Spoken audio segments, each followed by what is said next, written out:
The reason I'm even talking about this today is because I kept seeing it pop up in places I actually trust. Like not ads, not spam, but people in technical circles I follow genuinely mentioning it. And at that point, my instinct is always the same. Get in there and run it myself before forming any opinion.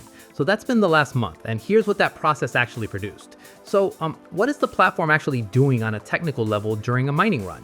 The architecture of cloud mining is worth being precise about because it gets misunderstood.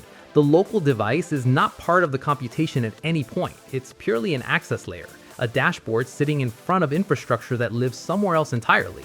That infrastructure is purpose-built data centers, industrial hardware clusters running sustained mining cycles on tokens like SOL, Matic, or LTC without any downtime built into the model.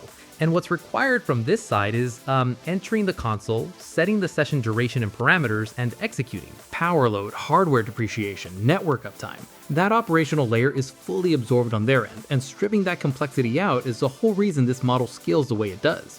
And one of the earlier things I clocked is that the platform doesn't fragment across device types. Desktop, tablet, mobile, the product holds its shape on all three, and that's actually a harder thing to pull off cleanly than most people realize, so when it works, it registers. The interface reflects that same level of execution, like the information hierarchy makes sense, the steps connect to each other in a way that doesn't require backtracking, and the whole session flow from open to launch feels like it was mapped by someone who actually used it. Now, 10 plus years of moving through this industry means fake exposure isn't a hypothetical, it's a recurring operational reality, and I've absorbed losses on projects that looked credible enough to pass an initial evaluation, which is exactly why I talk about this directly rather than glossing over it. These operations are distributed across every channel that actually moves information in the space, and the surface presentation has matured to the point where the tells are no longer obvious without deliberate scrutiny.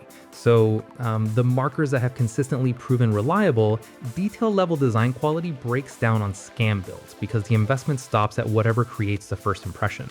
So 32 sessions over the course of about a month. Full coverage across every available token, including ETH, SOL, BTC, and a handful of smaller cap assets. And not one of those sessions produced an irregularity, a failed withdrawal, or a behavioral flag of any kind. And I want to be honest about what that means coming from someone whose entire approach to this is built around sustained pressure testing. Clean execution at that volume isn't something I take at face value. It's something I measure, and what came back here cleared that bar without ambiguity.